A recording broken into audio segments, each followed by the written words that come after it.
Hi, Vipul. How are you doing? I'm good, thank you. How are you, Sarah? Yeah, I'm well, thank you. So Vipul, for those watching, Vipul is on the board of B3Living, and he's also alongside that Group Director of Central Services and member of the Executive Board at Notting Hill Genesis. So he works in a housing association and he's on the board of a housing association. So you must know the sector really well, Vipul. But Vipul, just to start off, you've not been on B3Living's board for too long. So tell us, how long are you there and what's that experience been like? Yeah, it's brilliant. So it's almost a year. It's almost a year since I've been with B3. In fact, it's over a year, and time's flying. Time's flying, and as they say, you enjoy it. Time flies when you enjoy it, and it has been a fantastic experience. So my first board membership, that's what it was. It has been really good. I'm now on the audit and risk committee as well as a board member, so that's good. More time challenge, but that's fun. It's a great team. The board is absolutely fantastic to work with. They were really helpful in terms of making me feel welcome. So we were invited to a shadow board meeting, and when we were not the board members, so it was quite welcoming. The experience has been fantastic. You mentioned that I've been working in housing, and so I've got lots of sector knowledge. There's always more to learn, and it's been fantastic in that regard. So we had lots and lots of one-to-ones with the current exec member. It's important to understand what B3 wants. We've had away days, we've got planned away day. So yeah, it's been great. It's been fun. Oh, that's brilliant. Thank you, Vipul. And so now the board are looking for 2 new board members. Do you want to tell us a bit about what sort of skill sets they're looking for? Okay, so the 2 vacancies have come along because of the natural turnaround. And we've been looking at what kind of board we want. And so we got 2 vacancies, as you mentioned it. One, we definitely are looking at somebody who's got a financial background, ideally got some finance qualifications, because we want this person to be in the audit and risk committee and the treasury committee, so it would help.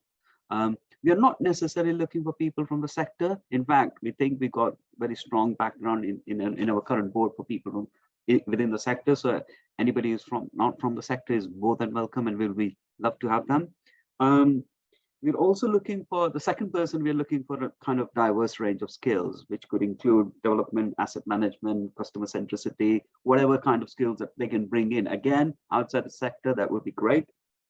In terms of the makeup of the board, the diversity of the views is extremely important to the board. And when I was recruited, they specifically asked for people from Black and ethnic minority. So I think we've covered that. So there's not a gap there. We've got 2 of us now, me and another colleague. But the gap that we currently have is definitely in young people. I know my boyish look doesn't help, but yeah, we definitely need some young people. We don't have people who consider themselves to have a disability, so that would be quite useful to have.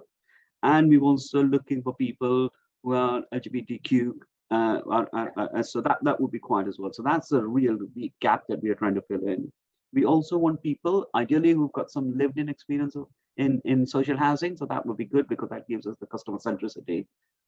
I don't know other than that. Yeah, so that's the kind of individual we're looking for. That's awesome. That sounds yeah, so there's some areas you're underrepresented in, but the key thing is actually someone not from the social housing sector would be brilliant, because there's people like you, Vipul, who know the sector inside out, although there's always more to learn. So Vipul, whereabouts are B3Living? And probably should have asked it at the start, and what do you do for anyone that hasn't heard of B3Living? So B3Living is a small housing association comparatively. We are based in Broxbourne, which is just in Hertfordshire. And when I mention this, people think, oh, Hertfordshire, it's a nice leafy green borough. Of course it is, and it is it's part of Hertfordshire. But we got our own issues in Broxbourne. 70%, so majority of the stock is in Broxbourne.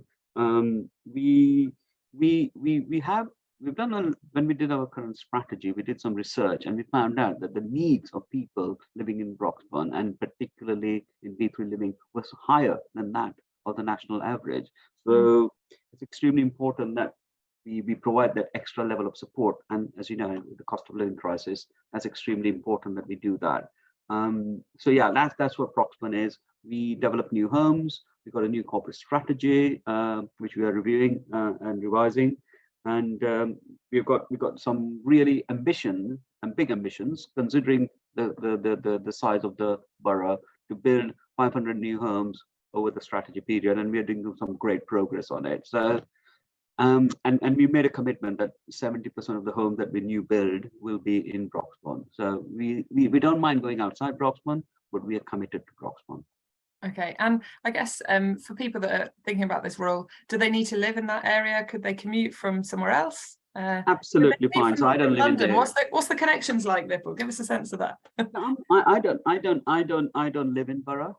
I don't live in Broxbourne, but and I work in King's Cross, so I take the train or I drive down. There's a nice. We try to go. Most of us is face-to-face meetings because that's what we believe that a board can work together. But there are the odd options to come and do some online meetings as well. But the thinking is that we should be, because we are such a small family kind of organization, we want to have more face-to-face meetings if we can. The connections are not too bad. The road connections are fine. The meetings happen around 3 o'clock, so you miss the school traffic, and they finish around 6 o'clock, so you miss the people who are leaving Broxbourne. So it's not too bad in that regard. Okay, and that was my last question actually. How you've touched on it. How often are the meetings, and you mentioned the kind of timings? What's the so the board meetings, we've got 8 meetings a year, and we also have an away day, which is normally an overnighter. So that's one. So that's the board meetings, and then the committee meetings. So the audit and risk committee that I do, we've got 4 meetings a year, sometimes 5, depending on what's on the issue. But generally, that's it. As I said, the times are 3 to 6.